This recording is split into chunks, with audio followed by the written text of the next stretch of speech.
Michelle Obama speaks as then-President Barack Obama, former President George W. Bush and his wife, former First Lady Laura Bush, look on during the unveiling of the Bush's portraits in the East Room of the White House in May 2012. CNN, the news on Tuesday that President Donald Trump's White House may not be hosting a ceremonial unveiling of former President Barack Obama's official White House portrait raised concern that what has for decades been one of the most lighthearted interactions between presidents, regardless of party, is no more. The White House Historical Association, the private nonprofit organization founded in 1961 by Jacqueline Kennedy to care for historic elements of the White House, on its website describes the presidential portrait unveilings as often bipartisan events with warm greetings and collegial speeches exchanged by the president and their predecessor. The relationship between Trump and Obama, especially of late, has been quite the opposite of warm and collegial. Trump has accused Obama of criminal activity. Obama has made thinly veiled jabs at Trump's leadership. Despite initial talks between the current administration and its predecessor to pick a date this spring for the portrait event, communication has now broken down to the point of indefinite postponement. Presidents have commissioned portraits of themselves to hang in the White House since George Washington. In fact, it is Washington's portrait that has one of the most significant pieces of history tied to it. First Lady Dolly Madison saved it in 1814 when the British set fire to the White House during the War of 1812. Since Washington, be they seated or standing or posed with a smile or a stern visage, every president has been painted in portraiture to be hung in the White House. A portrait of former President Abraham Lincoln by George Peter Alexander Healy hangs above the fireplace in the State Dining Room in the White House in 1962. One of the most famous is the George Peter Alexander Healy painting of Abraham Lincoln. However, when the portrait was ultimately completed by Healy in 1869 and sent to the White House to be added to the collection, President Ulysses S. Grant didn't find it suitable, according to the White House Historical Association, and selected another Lincoln portrait for the White House instead. The Healy painting thus went to Lincoln's oldest son, Robert Todd Lincoln, who purchased it. More than 70 years later, having been passed down through family, the Healy portrait eventually made its way back to the White House, under President Franklin Roosevelt. Since 1939, it has almost always remained, with few exceptions, in its current place in the State Dining Room. A portrait of former President John F. Kennedy hangs in the main foyer of the White House in January 1998. John F. Kennedy's portrait, by the artist Aaron Schickler, was done in 1971, years after Kennedy's assassination. Without a living subject to pose for him, Schickler took guidance from Kennedy's widow, whose only stipulation, Schickler once said, was that she didn't want her late husband to look the way everybody else makes him look, with the bags under his eyes and that penetrating gaze. I'm tired of that image. What Schickler ended up finishing is perhaps the most iconic presidential portrait in the White House. Kennedy is looking down, his arms crossed, appearing deep in thought.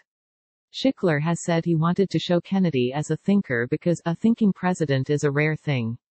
Schickler would later paint the official portrait of First Lady Nancy Reagan. Former President Bill Clinton and former First Lady Hillary Clinton stand by their official White House portraits during the unveiling event hosted by then-President George W. Bush and First Lady Laura Bush in June 2004 at the White House. Bill Clinton's portrait was the first official presidential White House portrait painted by an African-American artist, Simi Lee Knox. Knox painted former First Lady Hillary Clinton's portrait, too, and the official portrait of Supreme Court Justice Ruth Bader Ginsburg, as well as several cabinet members, members of Congress and governors. The process of creating the official White House presidential portraits, which are different than those commissioned for museums, such as the two the Obamas donated to the National Portrait Gallery, now typically begins with the White House Historical Association, which helps guide the sitting president and first lady to a preferred portraitist and lays out a rough time frame. Once an artist is selected, during a president and first lady's tenure, the look and feel of each painting, the pose and the aesthetic, is discussed. Sittings for the work almost always occur after the first couple has left the White House.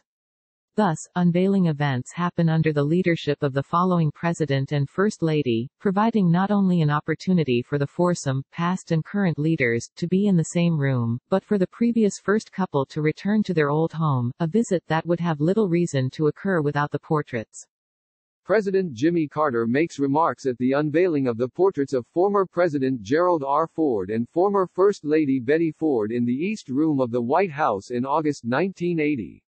Since Jimmy Carter, who opted not to have an unveiling ceremony for his own portrait, though he did unveil the portrait of his predecessor, Gerald Ford, living presidents have been present during the formal portrait unveilings, as have the corresponding First Ladies, whose official portraits are revealed at the same time.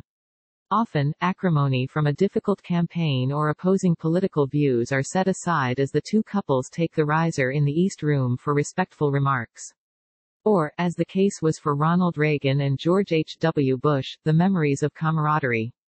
When the Bushes hosted the Reagans for their unveiling, Bush joked that when the announcer at the event said, "Mr. President," Bush almost automatically went to stand in the back of the room, as he had done for the previous 8 years as Reagan's vice president.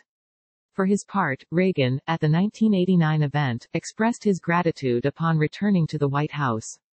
"There are no words to convey what it means for Nancy and me to be here to walk in these hallowed halls again," he said.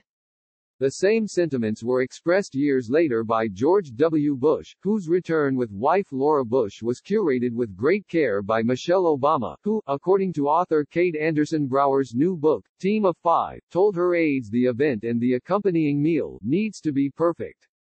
Brower writes of the details Obama had made for the visit, the long table set in the elegant red room, on the state floor, for the Bushes' large extended family. 14 Bushes had a meal together and were served by the same butlers who had attended to them for years in the upstairs residence.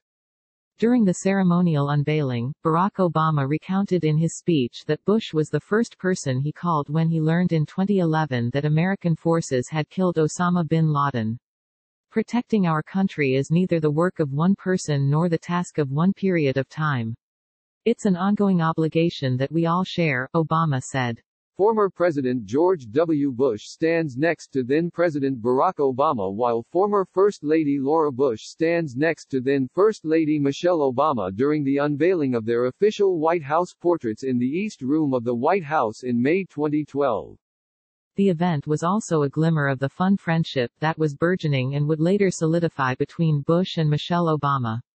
Acknowledging the Washington portrait Dolly Madison had saved from the fire, Bush in his remarks that day said, "Now, Michelle," pointing to his painting, "if anything happens, there's your man."